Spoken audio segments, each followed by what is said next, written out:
It's nice to see some familiar faces and nice to see new faces as well. As Jim said, I work in a nonprofit agency called Neighborhood House, and it is the largest social service agency on the southwest side of Portland.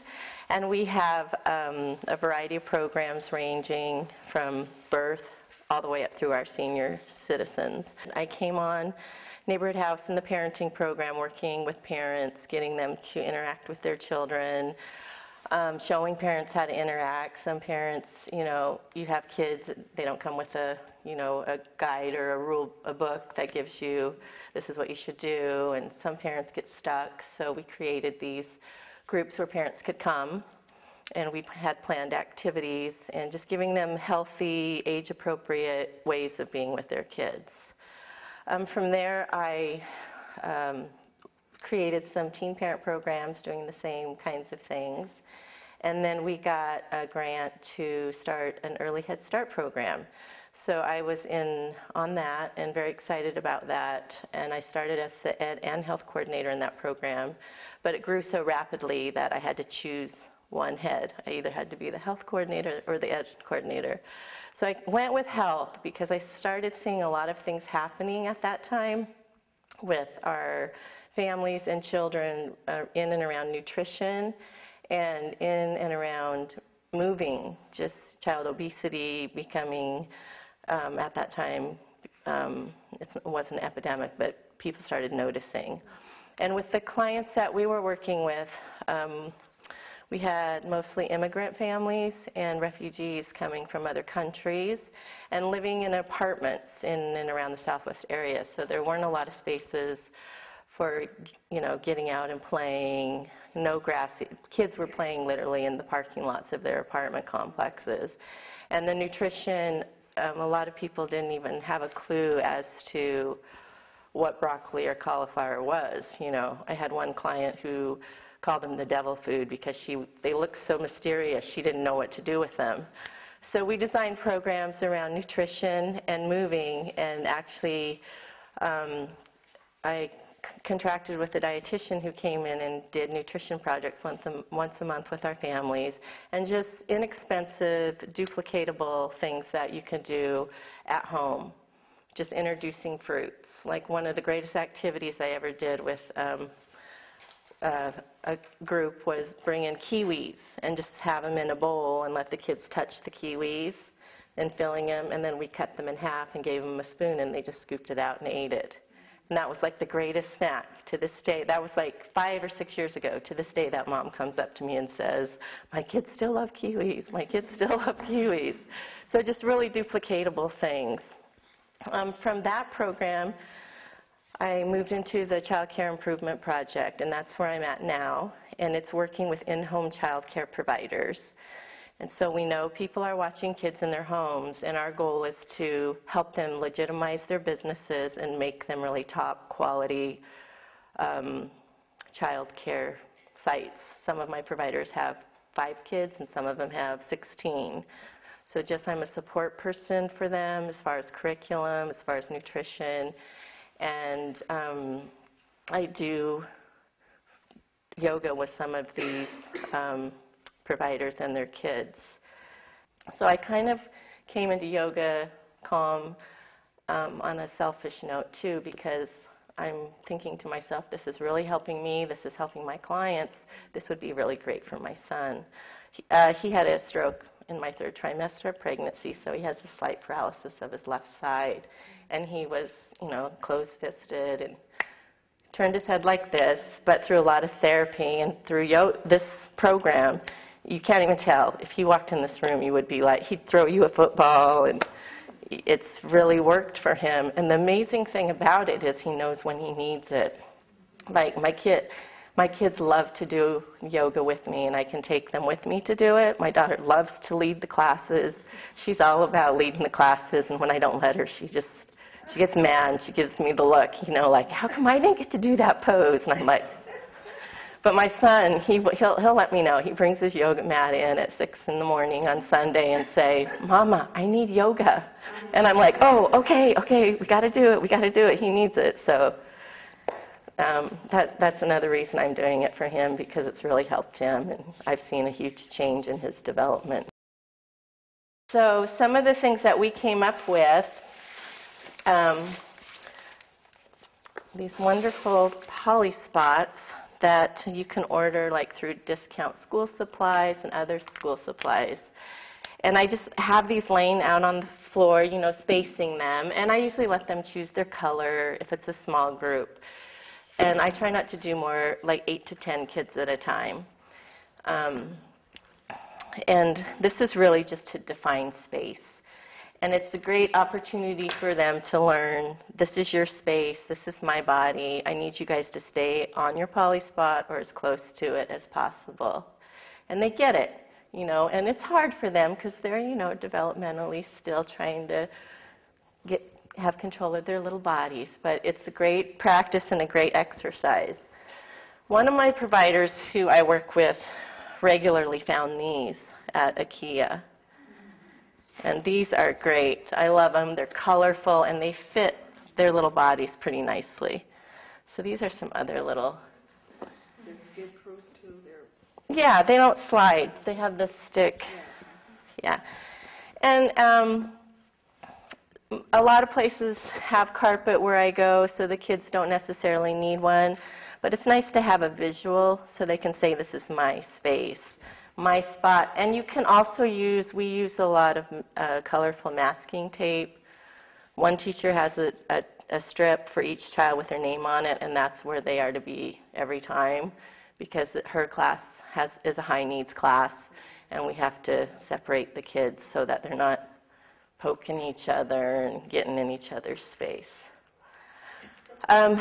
You can also get these from carpet places. They discard these a lot, and they'll give them away free. One of my providers uses these. I have another provider who just uses towels. She has little towels like this, or she has a big beach towel for the bigger kids on the carpet, just as to define space. And they're easy to wash, too. So, let me see what else. We do use Hoberman. The kids call him Hoberman. And if I don't bring Hoberman, I might as well not even show up, because they cannot let go of Hoberman if I don't have him. I learned that the hard way. Another thing I use is Pinwheels. And Lene and Jim use the smaller Pinwheels in a lot of their activities. However, they are not very durable for the little people. So I found these. I'm always looking for Pinwheels. I found these ones at the dollar store, and these great little wooden ones I found at a toy store in Multnomah Village called Thinker Toys. And these big ones you can get almost everywhere. And how I use these, after we do Hoberman, and after I talk a little bit, I'm going to lead you through a typical class plan so you can kind of see how it works. But visuals, kids love them. They like to see their breath, if I can even breathe,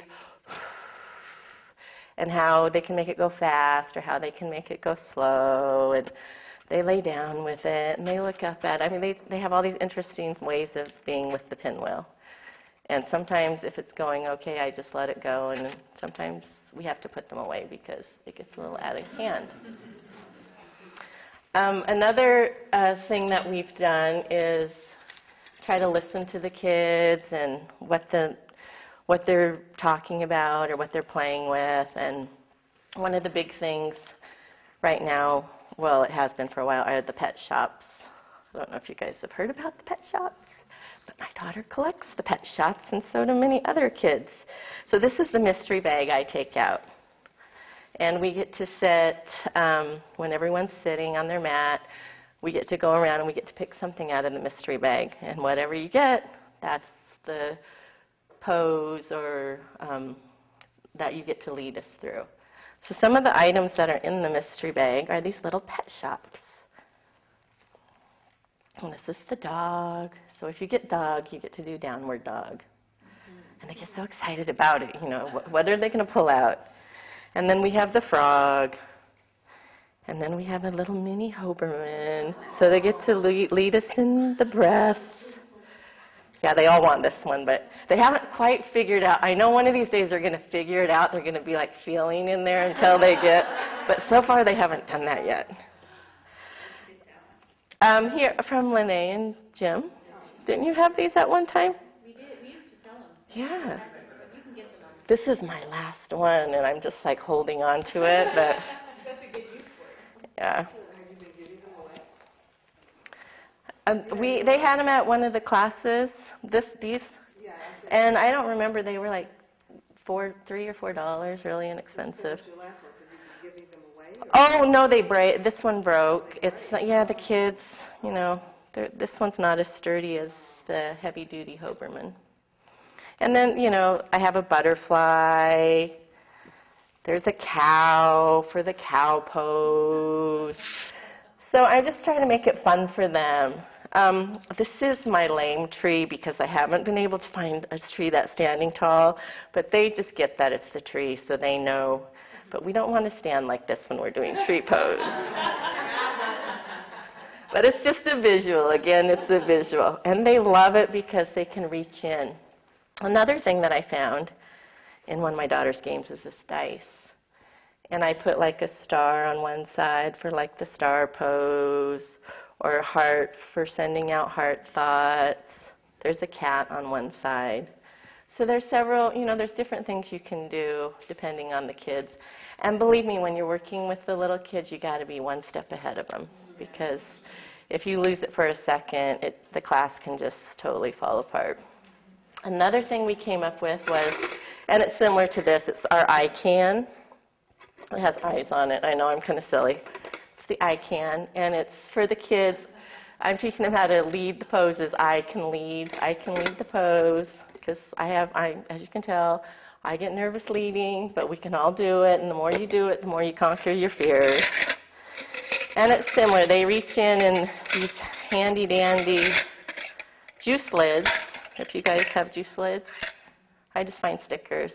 This is the cat, so if you draw the cat, you get to do lead us in the cat pose. So we're kind of learning how to recycle too. And I have the cow on this one. So it's just fun stuff. They love it. And they actually get to come up and lead the pose, and then we give compliments too. I think it's important to instill that even in the really young kids. Another thing that I do is I bring my drum and let the kids play the drum. Or if we're having a quiet moment at the end of our session, and we're talking about listening, we'll just listen. And occasionally I'll let them take turns with it, but it gets hard because they don't want to give this up. So I haven't figured out how to do that yet. So I'm the master of the drum. And sometimes I sing to them, but I am not going to sing today to you. My sister made this drum. We're Klamath tribal people, and this is part of who we are. So I like to share that with my kids as much as possible. And then the rattles, too. It's the same kind of thing. Sometimes when we're doing the walking around, someone can have the talking stick or the rattle, and we take turns doing that, too. And it's all just getting the kids to become aware of their body and how their bodies work, and respecting space, respecting each other. And we do have rules, which I thank Jim and Lene for putting the rules in the yoga book for treating yourself like a king or a queen, treating our property with respect. All the props, we treat them nicely, or they have to go away. So they're learning. Some days are better than others. And some days my pinwheels get broken, and that's why I, try to find places where they're inexpensive. So that's and then the other great thing that I encourage the providers and classroom teachers to do is go to the library. The library has a great wealth of books, and for kids and for adults. And just the kids in the class love to see real pictures of kids doing yoga. And they do have storybooks too, like these I don't know if you guys have seen these this is Sleepy Little Toes Yoga. Just some great books. kids to see other kids doing yoga. And then they really like the real pictures of kids doing yoga. Real kids, they identify with seeing, pictures of real kids, and they want to try it. So sometimes we'll just sit on the mat. That's our quiet activity, and I'll just pass out a book, and they can look at the book. And then we'll pick, if they want to pick a pose to lead or try to do, show us how you do that pose, then we do that at the end as well. But the library is a great place for books. The bar has a yoga book, this one. And this one actually comes with some cards. And that's another activity I do. They have the cards here. And they're just visuals again. And they can pick out a card. Sometimes we just spread them all around the floor. Sometimes I'll have them one on their mat before yoga starts. And that will be the pose they're going to lead. Sometimes they don't get a choice. It just depends on how the class is going or what we're working on as far as listening or grounding or, working together. It's really hard for the little ones to do things together at that young age because they're kind of, they're still off balance. But these are great cards for visuals, and these ones are very durable. They're coated. So I have some teachers that tape them up on the wall, or my goal is to get the wonderful yoga composters in all the classrooms. The yoga composters that are out here on the wall, have you seen those? Those are great. And then I found these cards as well. These are just cards I found like at discount school supplies. And again, it's just showing kids. And some of the poses I take out because I don't like them. If they're not in alignment with Yoga Calm, I just take them out. So I try to stay consistent.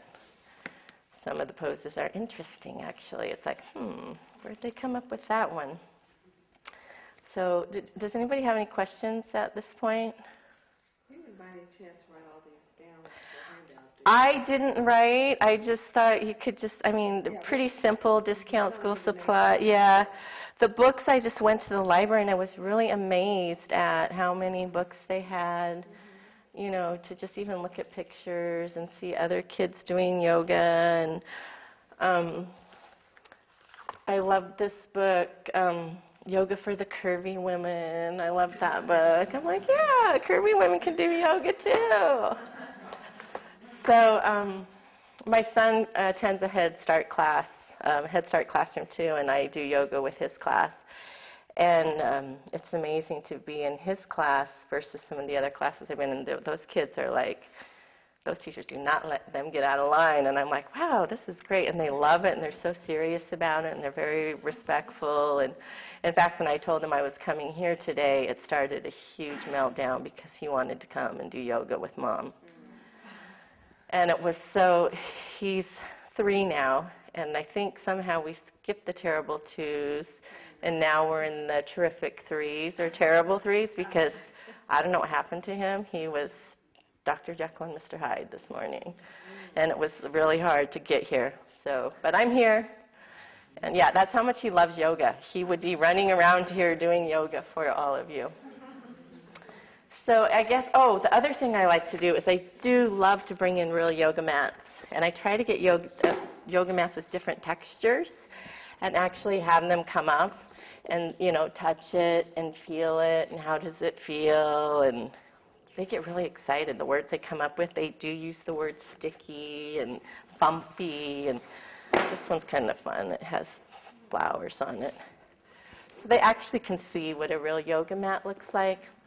And then sometimes I'll bring it, and the person that's leading the pose can come up and stand on that, on the big yoga mat. Yeah, that's a big deal. So those are just some of the things I do. And at the end of each one of my sessions, I do stickers because kids love stickers. So I end with stickers and a handshake or a hug, and thank you for practicing yoga with me.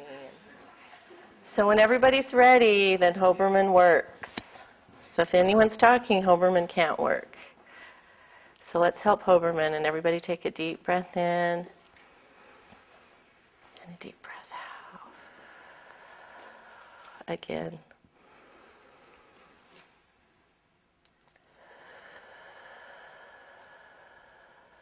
one more.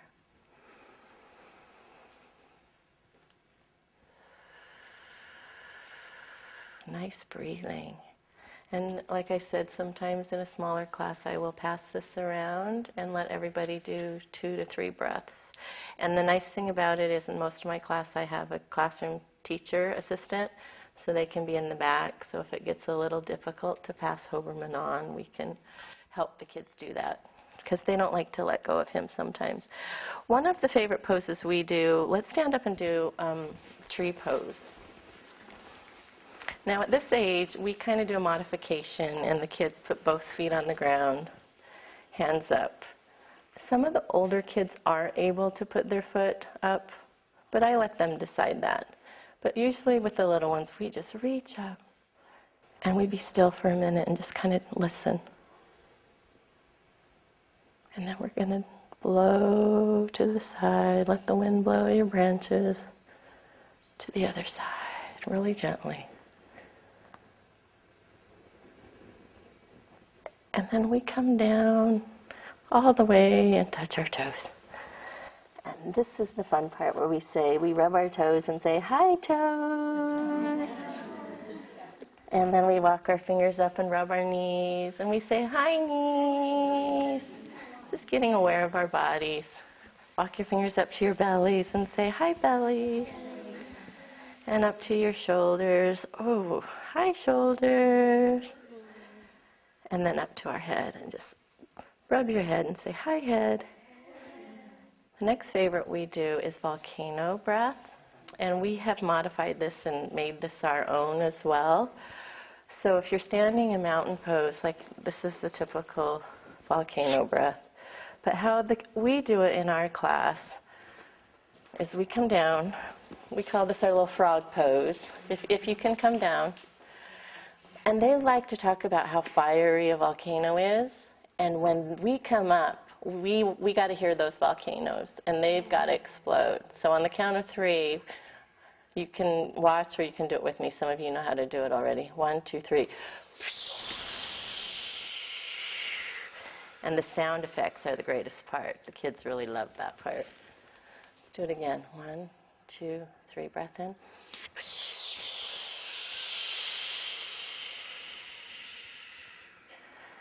Okay, one more time. 1, 2,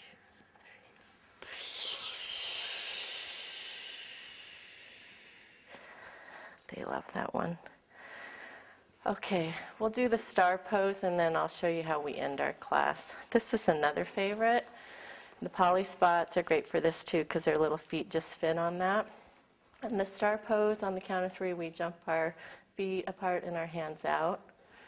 So 1, 2, 3. Whoops, there went my mic. And we stretch and reach. Sometimes we say we use laser beams out through our fingers. But I really talk about, that's the dancing star. You know, your head being the top part of the star. These are the arms of the star. And then the legs of the star. And then you can jump back in. I'll just step back in. Okay, let's do that one more time. 1, 2, 3. Stretch as far as you can. Reach. Okay, great job. And I'm giving a lot of praise, how strong they are. They love that. You know, every kid likes to hear what a strong star they are. Or I love how your laser beams are going out through your fingertips, or just giving them a lot of praise. And then when I end my session, we sit back down, crisscross applesauce. And we reach out. And then we give ourselves a hug. And we say, thank you, body, for working so hard. And then we do that again. Give yourself a hug. Thank you, body, for working so hard. Just helping them appreciate their body and how hard they have worked. And then I invite them up to give me a handshake or a hug, and that's kind of how we end our session. So, does anybody have any questions? Well, I teach a bunch of classes a week in the schools, and I struggle with the kindergarten, and I'm so glad you reteach that again, even though I saw it in December, because just like light bulbs were going off. Like they're not the same as third grade or even first grade. Right. And I'm glad you brought that up, Colin, because you can implement all the things that I showed you here. I do use with 4th, 5th, or 4, 5, and 6-year-olds.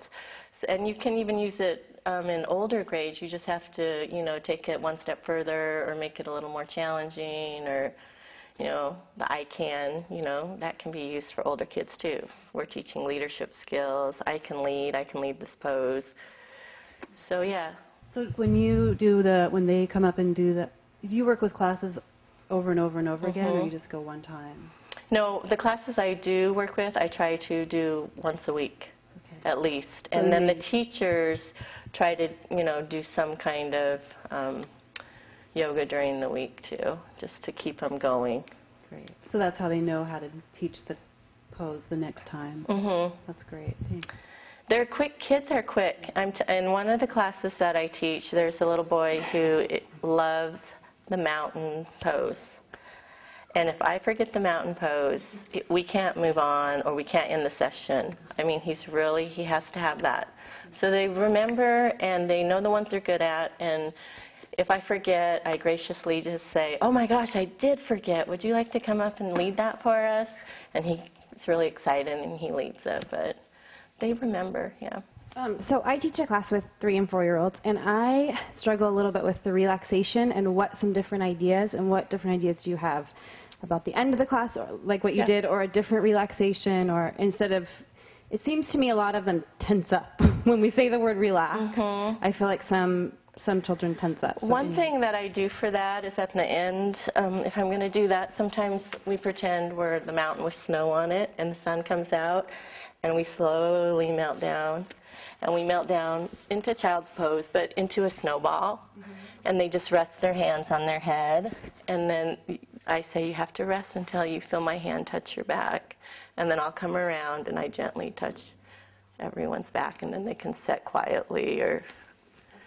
Or stories. They love to hear stories. I tell stories, talking. I make up stories too. I just make it up, and they don't know. They love it. Or sing a song. I think the kindergartners are a different population. But I was going to say that the kids love the stories too, and I couldn't get this kindergarten class together, and then once I just started telling a story. Once upon a time, there was a strong mountain, and we did all the poses, and on the mountain was a tree.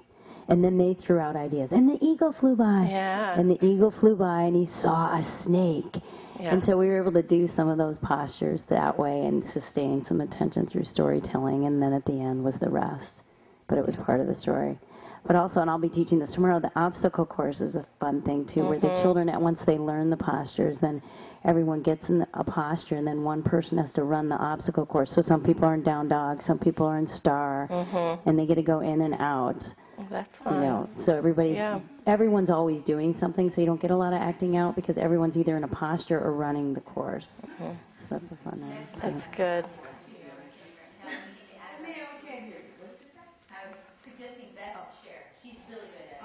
I was just going to go off, just keep trying. Regularly for the kids, and they will get better at it. My kindergartners, it takes a long time, and it's frustrating at first, but they do learn how to calm their bodies and how to relax it. So if you just be persistent with it, they'll do well. I agree. When I first started my high needs class, it was like 5 minutes. I mean, we got the poly spots out, we stood on them, we talked about the poly spots, and that was it. They were gone. I'm like, okay then. Then what I had to think of what I was going to do next. You just have to keep trying, keep trying. It's like, with food. You have to keep offering it, keep offering it, keep offering it, and then one time they're going to get it or they're going to try it. And if they don't, then you got to try on something different. So how long do these preschool classes usually last? Now, in the beginning, it took literally 5. Now I can do 20 to 30 minutes in one of my 3 to 4-year-old classes. Yeah. It is. The same pose? I know the little boy wants for his special pose. Do you do the same poses every week? We add new poses. But they have the ones that they want to master or they're good at, and I just go with it. I kind of take my cue from the kids. I can have a plan, but as teachers and educators, you know that that's not always how it's going to go. If they're up, if they need to be up, we're going to be doing something, some of the poses where they're up and they can move a little bit. If they're more tired and laying down, then we're going to be on the mat, you know, for a while before we get up and do stuff.